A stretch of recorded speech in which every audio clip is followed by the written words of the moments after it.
on, guys? It's me, Zimzilla, the YouTuber with the worst upload schedule, and I finally decided that it was about time I did a video and did a review of something. Now, this was one of the two things I forgot to mention in my GFest collection update, as they weren't figures, so that's that. But these are two things that I'm really happy to be reviewing. I'm only going to be reviewing one in this video, and the other one I will be reviewing later on. And that, my friends, is this book, Realm of Goryo, written by Dane G. Kroll. And this is specifically the first book of this series, The Four Pillars.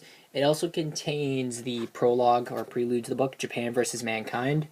And overall, in terms of a kaiju book, I really do enjoy it. Like, hands down, it's a good book.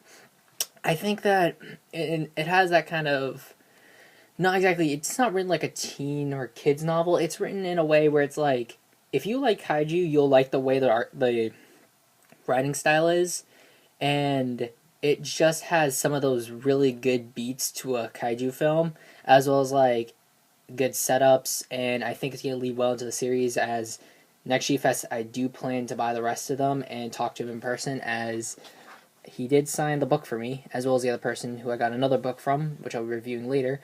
So I thank Dane for signing my book, and if he does see this, well, I'm happy to review your book, and I really did enjoy it because it's a really fun book.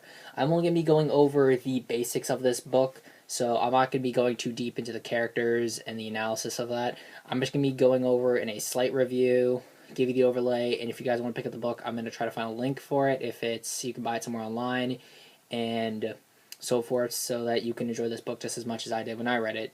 Now, starting off, major characters. There are a lot of characters that you will follow later on in the series, I assume, as there are a lot of plot points that are set up that probably will be solved later on, as this is the only book of the series that I have. However, the main character and the character you meet at the start in the prelude is Dr. Scott Macy, who is a scientist who is a microbiologist. He studies large organisms, or kaiju as we know them.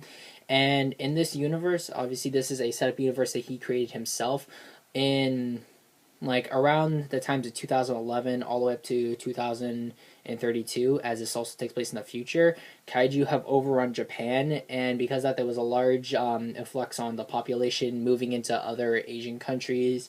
The United States and other countries had to defend their waters, specifically on the west coast for the United States and all the North American countries, as kaiju were pretty much patrolling that area, and on that land it was just not safe for people to be there, which is why they all moved to places like China and stuff. And in the prelude, you get a pretty good understanding of how the world is at this point. And it also gives a brief mention of the main monster, Goryo, in the talking about like his origins. And in terms of these main 4 feet here, that is the foot of Goryo. He's described as kind of like a King Kong sort of monster, but like his role is similar to that of Godzilla, as he's this kind of king alpha monster on Japan, and not a lot of other monsters mess with him, and we kind of see him, and that's kind of like the main monster that we'll be following and sort of should be rooting for throughout the book, as well as the other books. And there's two other groups or civilizations, you could say in a way, that are talked about. There is the Muse Society, which is this group of underwater fish people who have a darker aspect to them. Not exactly their whole civilization, but like a part of their civilization. And there's also the Malins, Manlins, the Manlins.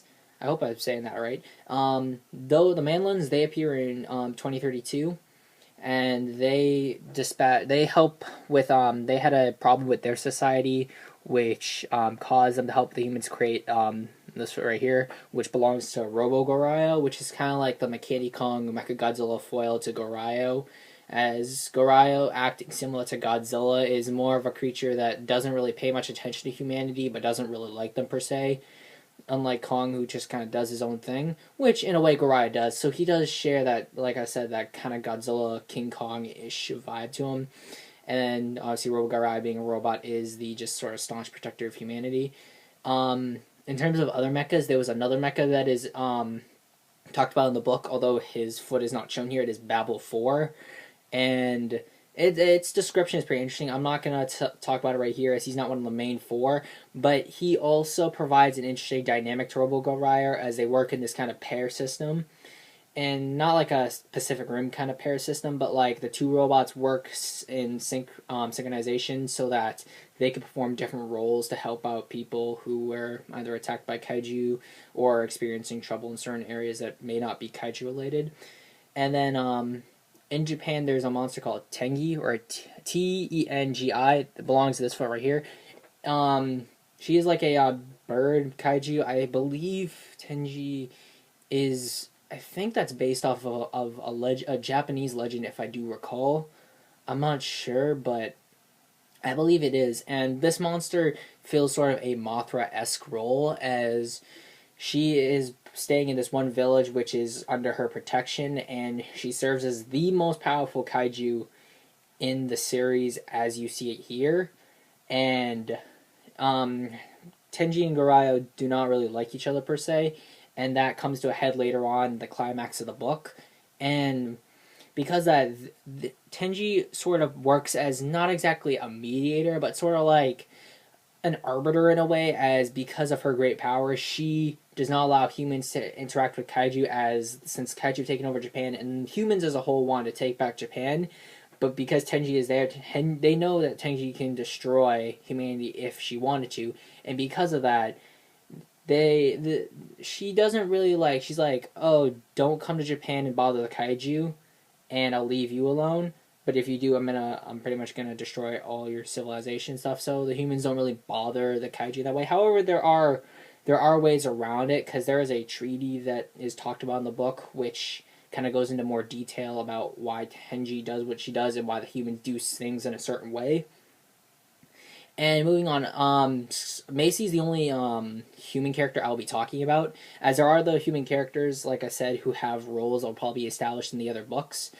But the main plot of this book is that what we see is the Muse Society rising out of the ocean, and along with that comes the last monster here, working as the antagonistic, kind of like, sort of like the standard alien kaiju of your typical Godzilla film. That's Lord Tatsumi, which is this kind of salamander-like monster, which I'd say in terms of description beats is similar to Godzilla in a way, because of the magma breath and a reptilian-esque appearance, although being probably more amphibian in appearance, as shown by even the cover itself. And what happens is that it follows this group of Mew who have left the Mew Society and traveled onto land, and like they kind of come across the humans who have set up a base in Japan to kind of observe the kaiju, as well as see if they find any ways to go around the treaties set with Tenjin to reclaim Japan.